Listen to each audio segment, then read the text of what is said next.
Hello and welcome to the Mortgage Broker Builder Show, the CEO1440 Show, where we look at helping mortgage bankers, people inside of the real estate and lending world, maximize their 1,440 minutes every single day.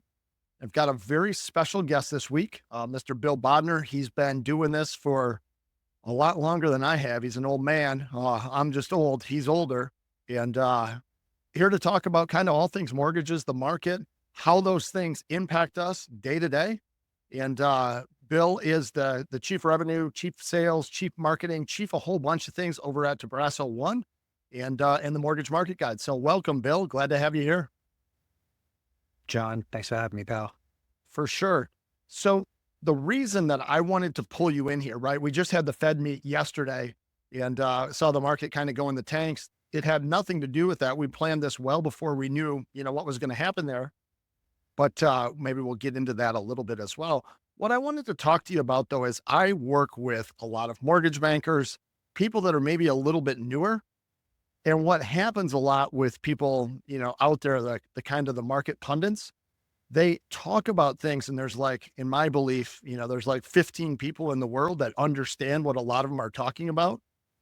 Right. And they share things about stochastic crossovers and 468-day moving things. And right. So it's just super high level.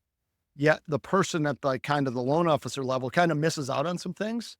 So wanted to just get with you, and I wouldn't call it a 101, but just kind of get with you and get your understanding of the market, what people should know, shouldn't know. It's kind of basic level stuff for the everyday loan officer out there to have a little bit more insight into the market.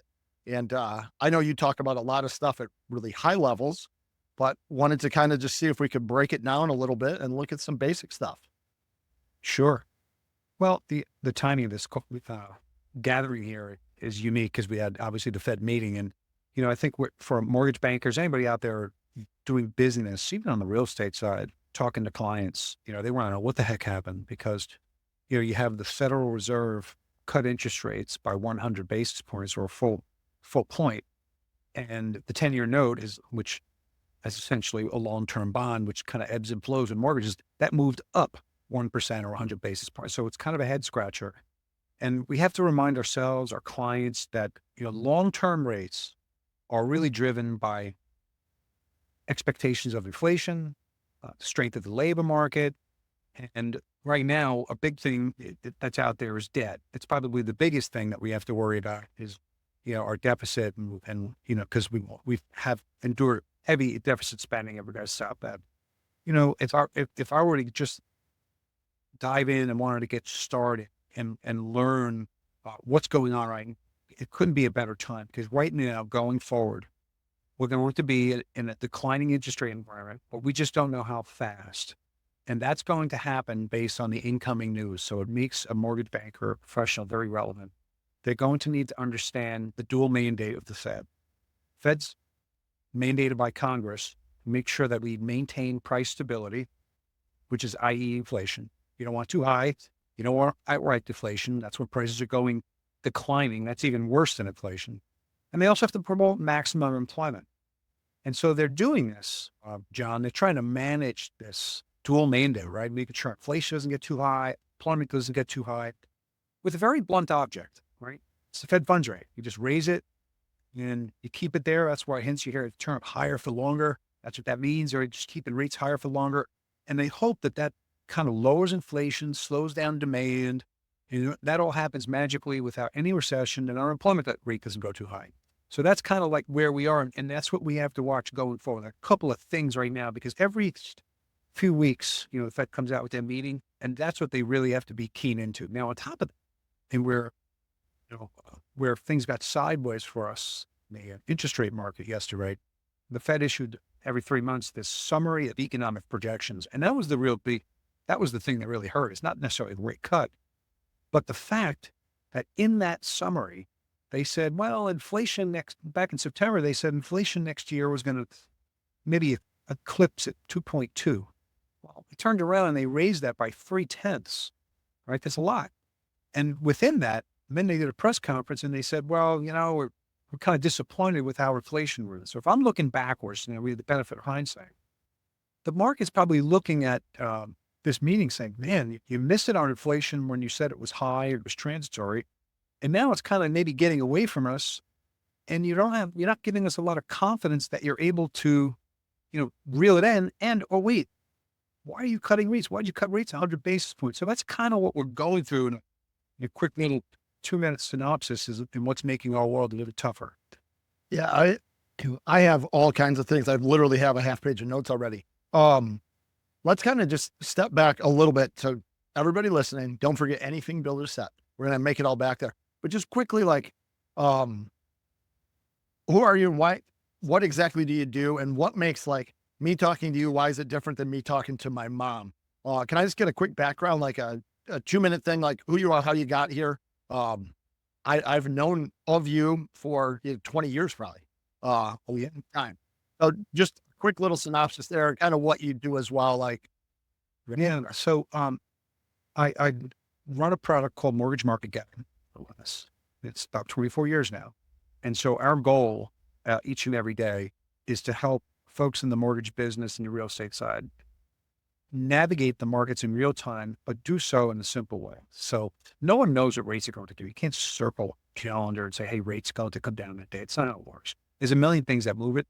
But what we should do and what we need to do is be able to, like an umpire, call balls and strikes. Where are rates headed? Why? And what's next? And if you look at what's just happened in the last 36 hours, to be able to talk to that in real time is very, very valuable. Understanding that it's going to be ancient history in a couple of weeks when the Fed meets again in January. right. So that's kind of what we do. We have several thousand subscribers, been doing it a long time. And we have a wonderful loyal following. That's a fun thing to do every day. No, I can believe it. So Bill's been out, like I said, he's been out there for a long time. And if you don't follow him on LinkedIn, those kind of things, you can find his stuff all over the place. Inside of our Foxhole community, we actually post a thing at Master the Market segment every Monday. We post into the group just some quick commentary from Bill, but very insightful, and has been around here for a long time doing this. Monica and Bill may have been, or Bill Clinton may have been in office when he started, and still here today doing it. So that's kind of where he comes from and his understanding. So I just want to back up. If I have people that are 101, and I talk to a lot of bankers, they don't even understand, right? We talk about dual mandate in the Fed and stuff. A lot of them don't even understand what the Fed is. So can we just start, what is the Fed? You mentioned the dual mandate. I understand what that is, but I also am a dinosaur. So can I just get a quick, if you were explaining it to a kid, what is the Fed? What are they trying to do? Why do we even need them? I'm going to go all back in the whole 30 history of when it was created and all that. But the Fed is here to manage what's called monetary policy, right? They basically control short-term interest rates, and they're there to, again, their mandate is to making sure, in order to have a stable economy, you have to have people gainfully employed, hence to maintain, promote maximum employment. And you can't have runaway inflation and craziness. So you look around the globe, you hear people with hyperinflation, stuff like that. That's because they don't have a central bank really monitoring that, really managing. There's things you can do. Like when you need inflation, you can, or if things get too low, you can lower rates, and that's sparse to me. When things are getting too hot, hang on a second, we need to maintain price stability. We're going to raise rates. We're going to stop that out. So they do play an important function. The other thing that they do, specific to the mortgage business, is they want to maintain market calm and stability. And remember, we lived through the pandemic when things were getting crazy. There were disruptions in the market, and one little tiny role that we don't give the Fed credit for is they stabilized the market. I mean, bonds were going crazy and rates were spiking dramatically because there was a fear that 40 million people were going to be unemployed. And so the Fed does a wonderful job with managing monetary policy, interest rates, and their mandate's pretty simple. But also another thing they want to do is maintain calm. They don't want things crazy. They don't want frothiness. We can stand there for hours and talk about the Fed and what they've done over the last years. And many times, they can get it wrong. Right? They may get it wrong this time. They definitely missed it on inflation, so they're not infallible, but their job is pretty clear. And what they do also, which is important, they try to stay out of politics. They're independent. So there isn't the president can say cut rates of high rates, nor can Congress. They are an independent body. And that's a very important piece because You don't want to leave rates too low for too long. That's why we had inflation. And at the same time, you can't leave rates too high for too long. That's how you have maybe bad economic outcomes. So they're in there kind of managing rates and kind of everything flowing. They're supposed to ride alongside what's called fiscal policy, which comes out of Washington, D.C. That's Congress and the White House. And what mechanisms do they have to do anything? People often say, oh, the Fed should do, or the Fed. I like to think of it, and maybe you have a better analogy. I like to think of it primarily they're like a doctor who has penicillin, right? And sometimes, right, you give it the shot and then it doesn't happen instantaneously. You've got to take your Z-Pack and wait a couple of days or whatever for it to go in. So the Fed has got penicillin essentially, or an antibiotic, and they try and fix the market with that. Like outside of just hiking interest rates, up and down, what other mechanisms does the Fed have to do? And then we'll get into how that ties into mortgage rates. But what can the Fed do outside of, moving short-term interest rates? Good question. And a nice analogy, I've used the one where, monetary policy has what's called as a policy lag effect, which is you cut rates 25 basis points. Yes, your credit card might go down a little bit. Certain interest rates that are short-term in nature will have an immediate impact, but it doesn't really affect the economy. There's a lag, and you got to do more of it. That's right. That's why you lowered. So that 1%, if you were to ask, well, when does that hit the economy? That's 4 to 6 months later. So it's like throwing a rock in a pond and letting those ripples kind of come to shore, right? So that's going to have, that's kind of like the lag effect of monetary policy. But what they can also do in the interim is they can jawbone the market, right? And jawboning is simply, an authority talking things in a certain way, right? Like Jamie Dimon, CEO of Chase, wanted to say something big to move the market would kind of listen to him because he's an authority. Well, the Fed is the ultimate. And so they can say things that they go do. Like when the Fed was in August, Fed Chair Powell said, then the time has come for us to cut rates. So then the market said, okay, well, we're cutting rates in September. It was already baked in because he said it in August. So there's talking about the market, and we have to hope that tool, but, and as it relates to that, they can sometimes talk too much. There's a thing called forward guidance that they try to give us. It's a tool that they really only have been doing for the last few decades, because it used to, back in the day, John, there was no Feds talking, right? Fed didn't talk. You reacted. Like, boom, all of a sudden they cut rates, they hike rates, and that's it.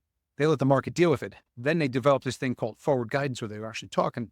It's brought its own set of unique problems because now you have 10 or 12 people saying sometimes opposite things or both sides of their mouth, and it creates a lot of volatility and uncertainty in the financial markets. Yeah, I think that for those of you listening to this, that what you referred to as the jawboning is how the Fed can do one thing, right? One action, they cut rates, but yet rates can change. And it's that jawboning effect. It's the what they say after that matters. And then the market is not, any rates that we have today are baked in from months ago. So it's almost like betting odds, who's going to win the Super Bowl, right? That vacillates back and forth. If all of a sudden the Lions quarterback goes down, well, that jawboning changes hands. So a lot of times people don't understand how they're tied together, but it's why when somebody goes out there and says something wrong, it's people hedging their bets or trying to place the correct bet down the road to make money tomorrow. That changes it. So I think that I like that term jawboning. I don't know if that's an official term or just something you. It is an official term. It is absolutely official. It is. I mean, they don't call it that, but it's a term in the markets where they try to talk the market up or talk it down. Like, for instance, they cut rates, but just yesterday, right? The Fed, but then they turn around and they were a little bit wishy-washy about inflation. And those are things that they know are going to move the market. That's a way that he can say, okay, we cut because we said we're going to do it, but now we're going to kind of hold on. We're going to wait for the data to come in. So don't look for a cut next month. Like, it's not probably, we get the data that doesn't support it, it won't happen. I think that's great. Hey, if you're here, it's because you understand that the world is changing at an alarming rate, and you understand that big data is going to dominate as we move forward. Either you're going to use it to grow your market share, or somebody's going to use it against you to grow theirs. If you want to dig a little bit deeper here, take a look at your own business. figure out and identify some key constraints, maybe some things that you could do a little bit differently to grow a little faster. Here's what I can tell you after 27 years of doing this, helping well over 1,000 loan officers earn hundreds of millions of dollars of commissions. There are a couple of key constraints inside of your business. I don't know what they are right now. I just know that they exist. So if you're curious about this, let's get on a strategy call. Take 20, 30 minutes. You will walk away with 1 or 2 actionable items that you can do more business as you move forward. There'll be a link someplace here on the page. I look forward to personally meeting you. So kind of just sticking with, the Fed's doing their thing. There's a lot of data that comes out and you see it, CPI is this week and jobs numbers. There's like these big acronyms that, right? We talk about the acronym. Often people have no idea what it even means. What are if I was a brand new loan officer or newer, or maybe even a seasoned loan officer that doesn't understand it, what would you say are the 1 to 3 kind of key pieces that I need to know about? I probably need to know what CPI is, inflation, jobs number, right? 80, there's all those things. What would you say are the 3 to 5 things that if you know nothing else, know these? Absolutely. It's a great question. So CPI is, I think, the most important one. It's the Consumer Price Index. Now, the Fed's favorite gauge is another measure of inflation called the Core Personal Consumption Expenditure Index. But that number, John, comes out later in the month. So by the time you get to it, the market's like, oh, I know that's the Fed's favorite gauge, but CPI came in hot. It's because all it is just a little bit of, PCE, the way the inflation numbers work. And I would follow, if I was telling my sister next to me, follow CPI first, right? And that comes out early in the month, 10th to 12th in the month. Whereas the other one, PCE, comes out around the 25th. And so it's tomorrow we're getting that one. And on that Friday. So that number's important. Now, there's multiple things that they watch. And you want to look over the year. You want to look at core, because core takes out volatile food and energy. That seems crazy because food and energy has been expensive, but that core number has been running hotter than the Fed would want it. And so that's why that they're more resistant to cutting rates, because that number has it what's called disinflate further. Inflation is prices going higher. Disinflation is going higher, but at a slower rate. It hasn't gone down yet. The last couple of months, it's staying at 3.3 annualized. So until that comes down, the Fed is probably going to try to wait as long as they can for it to get closer to the kind of 2% goal, which is what they're looking for. And what is the acronym of CPI? Consumer Price Index. So, and inside of there's, right, some people would say a basket of goods. But what are kind of the big core things? And I know over the last year, right, you hear about housing abroad or shelter cost, right, as well as components. So there's a bunch of components. How do you happen to know how many there are? There's a ton of components. What I would share with the people on the call, especially those on mortgage housing is a lion's share. I think of the 3.3%, right? On the last reading, 1.6 of it was everything else. And the remainder was rent and shelter. So think about that for a minute. How the heck is the Fed going to lower that inflation down with just keeping rates high, right? We've had rates high, kind of restrictive in a lot of areas. So the only way that comes down is if rents come down, and they have come down a little bit. Vacancies are picking up a little bit, right? So if the shelter component comes down, inflation will be anemic. Some parts of the basket are clothing. We're seeing yard sales. You go to Target, big inventories, they had to give stuff away. So you're seeing year-over-year outright price declines, but they're being offset by things that are what they call sticky, right? Education, registration fees, insurance, a lot of these things just go up and, they don't move very often. So when they go up, they don't come down very quick. So these are the things that are going to be tough for the Fed to kind of crack. So I kind of got off on a little bunny trail. But the biggest takeaway, I think, for everybody listening here is that housing, especially on core, makes up almost 2/3 of the number, which is enormous. So we know if housing prices, if rent comes down and housing prices stabilize and the ability to rent it comes down a little bit, you're going to watch inflation dissipate, but it's not coming down yet. And that's why the Fed is had the reverse course yesterday. Yeah. And I think that, right, I have a degree in exercise physiology, 27 years of looking at mortgage stuff. So my understanding, that's what it is.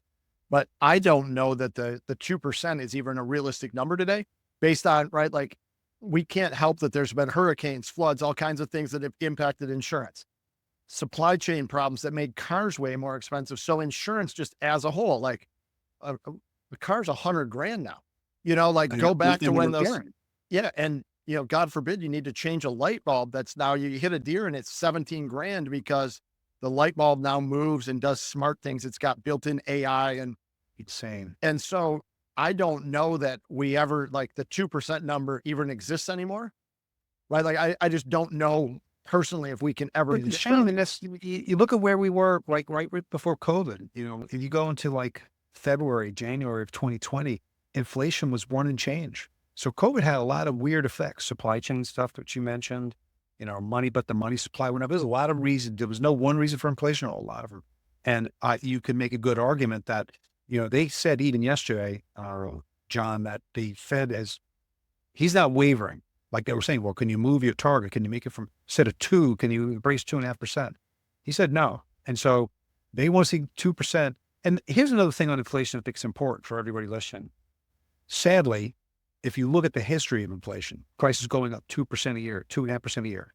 Over the course of time, we've had big bouts where it's gone up really high. Like in the 70s, it went up high. I know you weren't around back then, young man. I was. And I just was too young to know it. I was busy riding my BMX bike and watching Dukes of Hazzard on Friday night.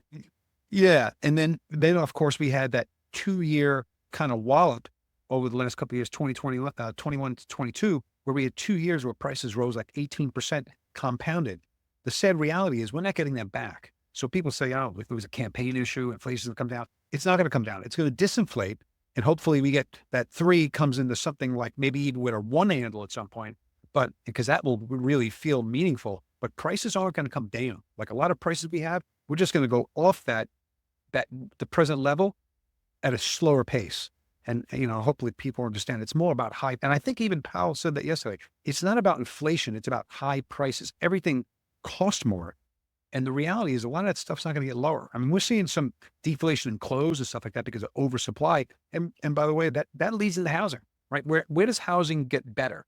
We need more supply, right? With 4 million homes short.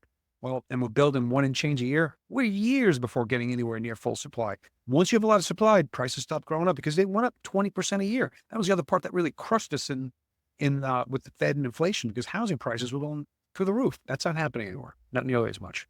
Yeah, it's definitely right, like an interesting thing to look at there. Now, why does inflation? So people often don't get why does inflation matter?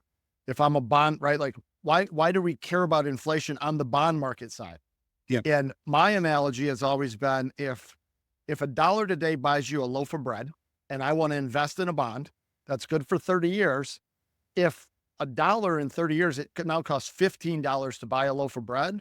And my bond goes from being worth $1 to 10. I can't buy another loaf of bread then. Like that's where the inflation kills the bond. Maybe that was a terrible analogy, but the value of money today versus the value of money in the future, when inflation gets all out of whack, like people don't want to invest in bonds because they won't really be worth anything in the future. Why does inflation matter? And how would you explain that to a layperson or somebody that's, maybe even your clients? If I was believing John, if my mom was sitting here and the reason why bonds suffer with inflation is I think of like inflation, like the tide that rises all boats. Interest rates have to be higher than the rate of inflation, right? Especially if you're buying a bond. You can't buy a bond with an interest rate lower than inflation. Otherwise, I'm going to buy stocks, right? The money finds where to invest. Right. Right. And you could be compensated. So, and that's part of what we're going through. Right? One of the reasons why a 10-year note is at 4.6, it's because it's seeing inflation still at 3.3 and the Fed doesn't know if they can tame it, doesn't know when it's going to go down. So the bond market sees more money coming into the supply. And does it mean that does inflation accelerate and go higher? So the market's trying to price in potentially now, you guys don't have your fiscal house in order. Fed is not sure if inflation is going to come down. We're just going to kind of shock the market and drive rates up. And that's what's causing a lot of the volatility. It will be nice once we get to a spot where things are calm and we get, because we have steady inflation. It was a non-event, the CPI report for years. Now it's a big event. So that's kind of like the rationale I think about is where we have to be compensated beyond the rate of inflation. And so If you're going to buy a 10-year note, it can't be beneath inflation. You got to be compensated. And of course, you're talking about the long-term value of it and so on and so forth, which is fun. And so kind of to the next thing that's a little bit, I think tricky for people, you know, we see the market pundits, even like I look at your stuff, right? We're talking about the 5.5 mortgage-backed security, right? Maybe you can even get into what an MBS is. Why am I looking at the 5.5 for an interest rate that's close to 7%? Like, how does just that mechanism on the back end work? What bonds should I be looking at? And why am I not looking at a 6.75% bond on a 6.75% mortgage interest rate? Yeah.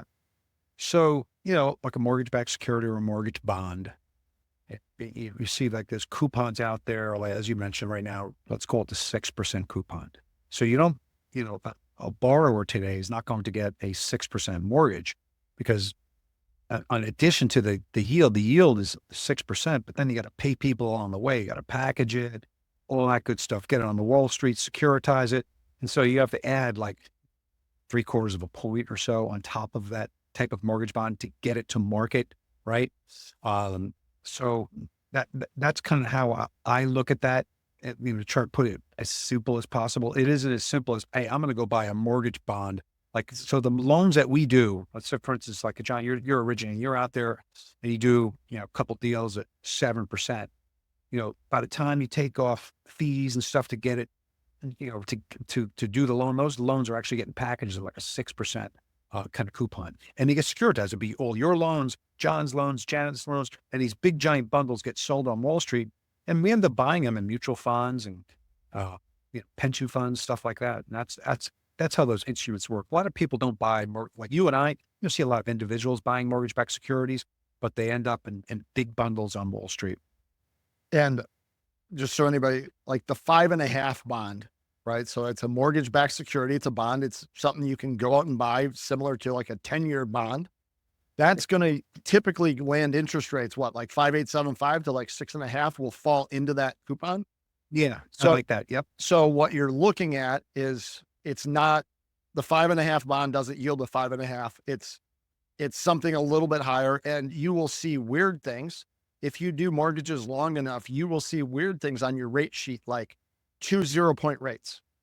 And the reason being is that there's two different coupons, a 5.5 and a 6.5, paying back different things. So just understand that the rate you see at a 5.5, I can go to these sites and I see what's happening with the 5.5 MBS today, that's probably your rate somewhere 5.875 to like 6.5. And right, like how much you get paid on a buy up and buy down, but just understand that correlation between the two. And then one thing that I think people get a little bit confused, I might see the 10-year bond price go up and an MBS go down. There's an inversion there. And I think sometimes that throws people off. And just the concept of yield. How would you explain that to an 8-year-old? Yeah. So you talk about like sometimes the price disconnect? Well, one's going up and one's going down. In price. So like when I go and look, I want a green arrow on one, like a good day for me. If I was selling interest rates, I want one of those to have a green arrow and one to have a red, right? I want the yield going down on the 10-year and the price going up on the bond. And I think that sometimes confuses people. They don't really understand what is yield? Like they just don't. I see the social media posts and people have no idea what they're talking about.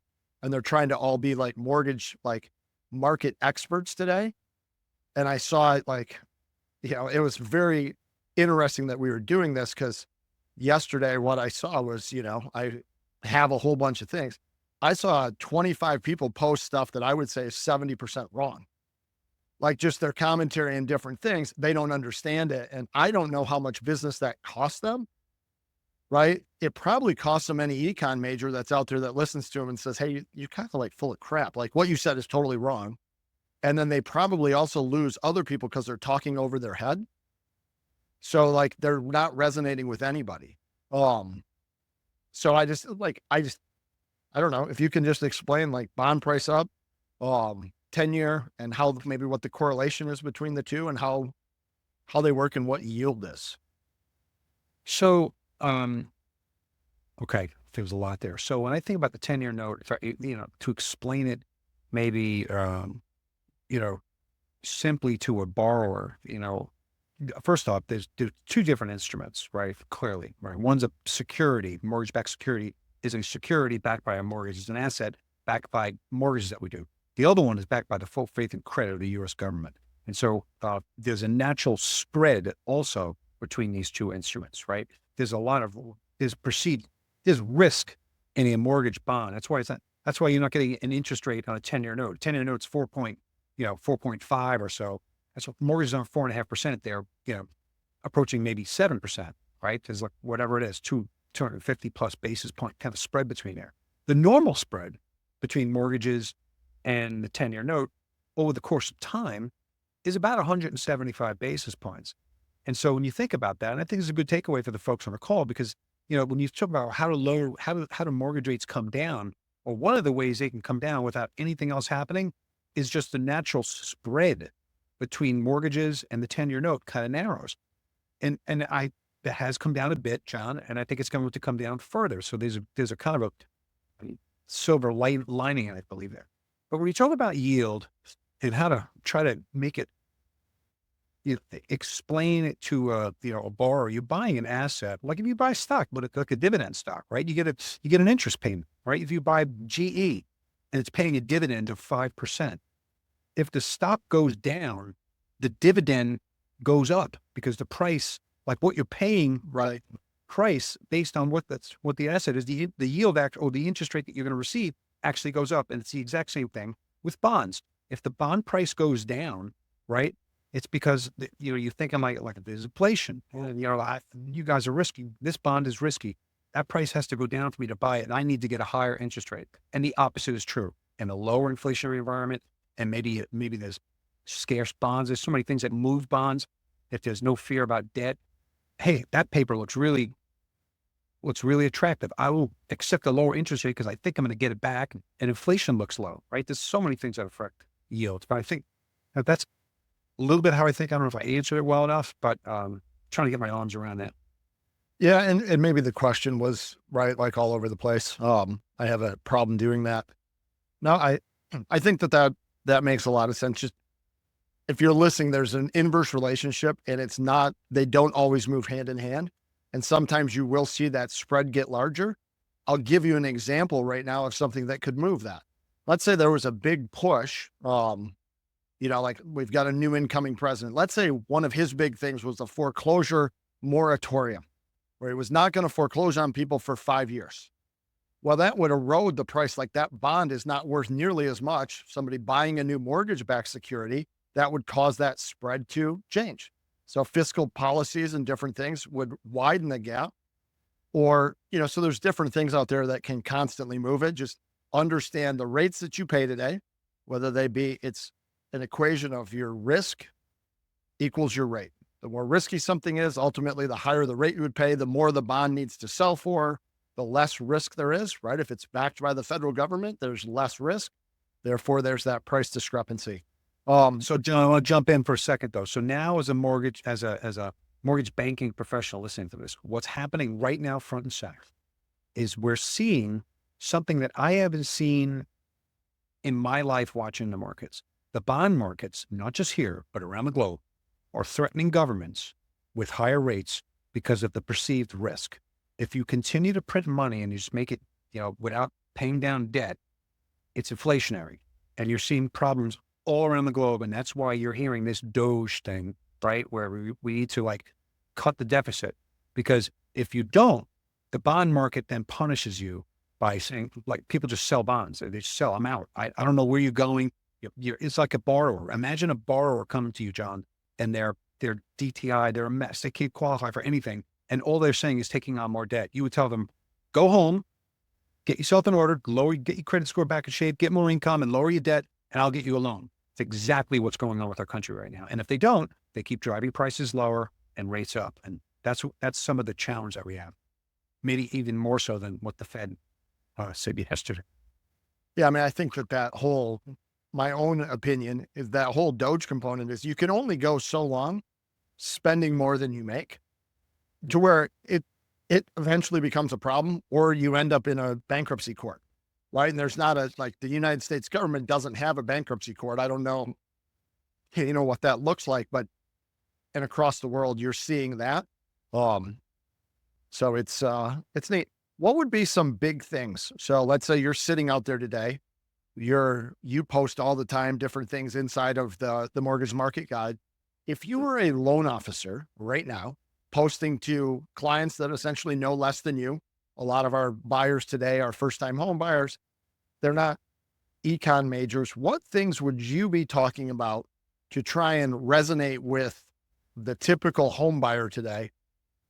Like, what would you be talking about? Because you talk about one thing to a mortgage banker, right? It's at a different level. What would you be talking about to the consumer, and how so? But I'll give a couple of nuggets that I think might be helpful for people just trying to keep it street level, right? One thing we teach a lot at Mortgage Market Guide. We share a lot of things, and some of it can be over the heads of a lot of folks. I think I challenge myself constantly to bring it down even more and more and more. And, I think we produce good outcomes. But with all that said, I would absolutely be talking about oil. You want to know what mortgage rates are doing over the long haul, watch what oil's doing. So if you think oil is going to come down from here because of different energy policy, maybe slower demand around the globe, heck, maybe even if things slow down here at bit, that's going to lead to lower mortgage rates. Oil, we learned during the pandemic, it's everywhere. Even though they have inflation meetings with inflation without food and energy, it's everywhere. It's in the food chain. It's everywhere. It's in the mills, the plants, trucking. It's everywhere. So watch oil. That's a good one. And the other one was, hang on 1 second, I lost it. Oil. The fiscal policy. Like, you have to remind your clients that, I like to keep things simple. One of the main reasons why interest rates aren't going to go too high is because we simply can't afford it. If we could afford it, right? If people were able to function without the economy slowing down, and it is, there's a lot of growth there, but it's mixed up. We could spend another 3 hours on that, John. But interest rates would be higher if we can afford it. When you start seeing Audi and this and that, and like car companies now offering these incredibly like 0.99 interest, why are they doing that? Because they can't sell it. They can't sell it. They need lower rates. And so when you see credit card debt at $1 trillion, you see poor folks out there with this affordability crisis. Long-term rates have to come down. And so if you wanted to be optimistic about rates, that would be one really simple reason. We can't afford it. We have 18 trillion in individual debts, our people, and there's another 36 trillion. So it's $54 trillion in debt out there. All that has to get refinanced and repurposed over time. That's a main reason why rates aren't going to go too hard. Yeah, it's once we started seeing rates down in the threes and people got comfortable with that, rates at 10% today, people like you would have a foreclosure problem because a 10% rate is going to yield, a 29% credit card rate, and people are floating more and household savings, like all those things do trickle down. I think that the oil thing you mentioned is really interesting because it does, I think oil's somewhere in the low 70s a barrel right now. 69.24 right now. So if it goes in the 50, you think there's a chance it goes in the 50s like it was doing on the eve of the pandemic? Well, I can assign that to lower inflation, lower rates. Yeah, and it trickles down to everything, right? The gallon of gas everywhere. And it's a tax cut on the people. People immediately feel better. And it's not inflationary. It's like giving a tax cut to a consumer, and it makes everything else cost less. It's actually a double effect. It's fantastic for bonds and stocks. And how would you, where do you think across the board, I challenge people the same way you said you challenge yourself to, to kind of dumb it down. How, and I don't even know if you have a pulse on this, like the average consumer out there across the US, like, do you think they even are thinking about inflation at all? Like, is this something that even registers when you post on social media about inflation or the Fed? Do you think that resonates with like most people that are just out there, plugging along, watching TikTok? TikTok, no. TikTok, you'd have to bring it down. LinkedIn, I spend a lot of time because, that's a place from a business type of relationship. But if I were to be out there on like a TikTok, you'd have to bring this down to a real street level. I mean, I think you'd have fun with it because, the old saying, if you can't explain it simply, you don't understand it well enough. Right. And so I think there's a great opportunity for folks listening here to take any of this type of stuff and really bring it down to a low level and really be a genius. Because there's a need out there, John, for insights, and it could be, different levels. Talking financial planner or wealth advisor, or if somebody with some financial literacy, I need to be able to kind of walk that talk. And then if I need to speak to my mom, that's a whole other level. You got to make it like idiot simple. So I think there's a great opportunity for anybody out there listening to take that, because boy, there's a lack of it out there, right? People out there getting that knowledge, and when you can get it, boy, you can really win. Yeah. And my pointer to anybody that's still sitting here this far, keep in mind that your clientele, most of the deals you're doing today are people, even if you're not an expert here, a lot of the things that Bill touched on, you will still know more than most everyone in the world. Understand that they're probably watching this or listening to this. They might be sitting on their couch, cooking dinner. If you're posting on social media, make it a little bit fun, a little bit entertaining.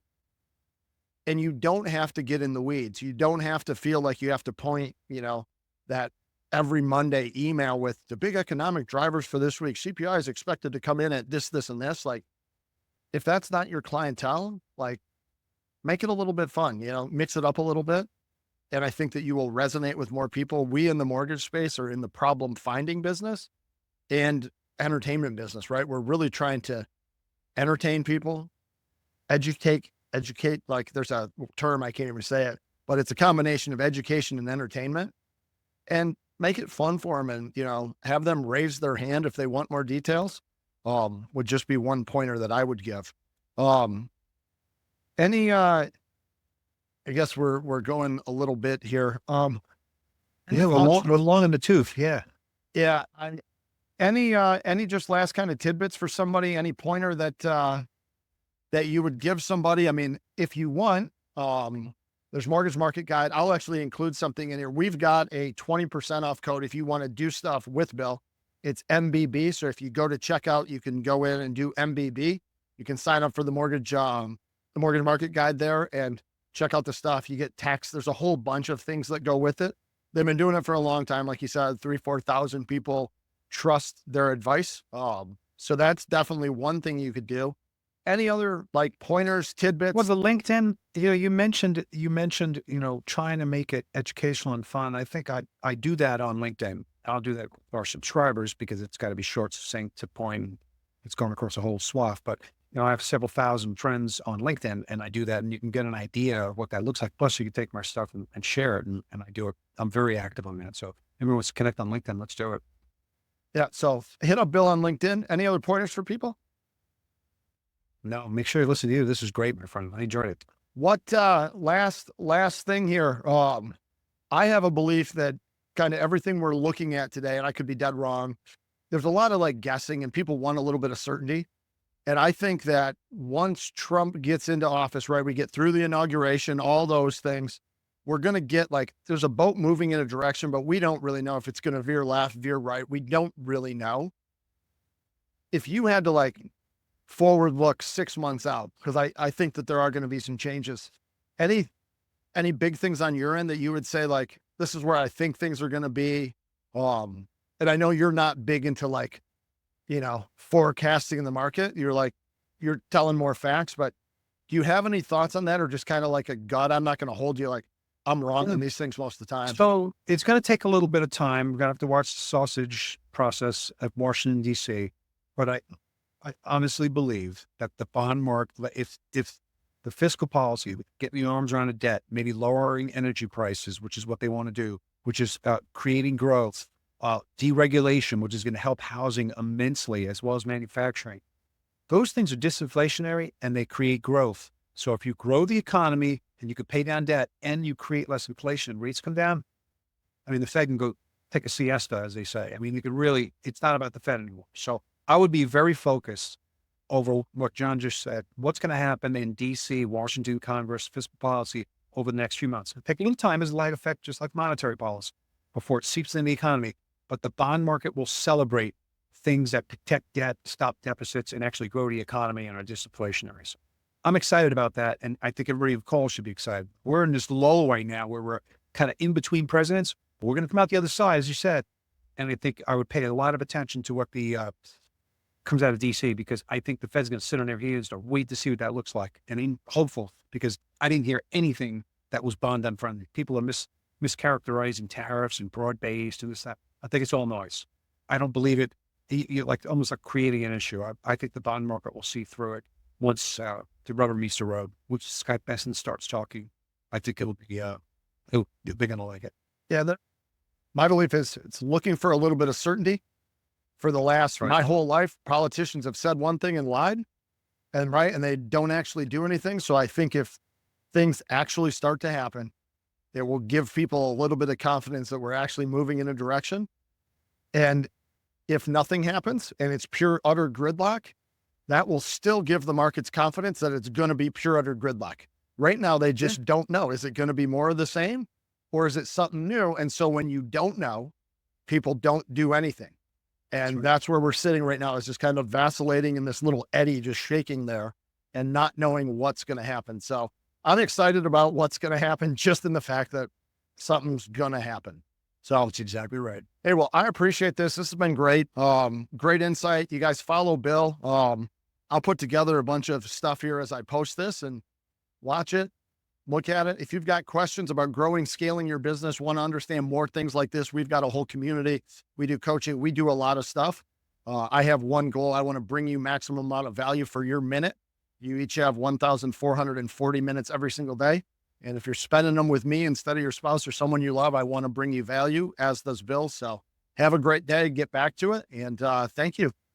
If you're still here and you're watching this, you're probably getting something from our content. If so, maybe you know, or I'm sure you know, someone else that could also benefit. So if you could do us a solid, forward this, share it with your friends, other people that are like-minded, that want help with simple solutions to grow their business. And if you want to do a little bit of a deeper dive someplace on here, there is a place to schedule a call with us to talk about your business and how we can grow it together. Look forward to hearing from you. Again, thank you for being here. Please do share.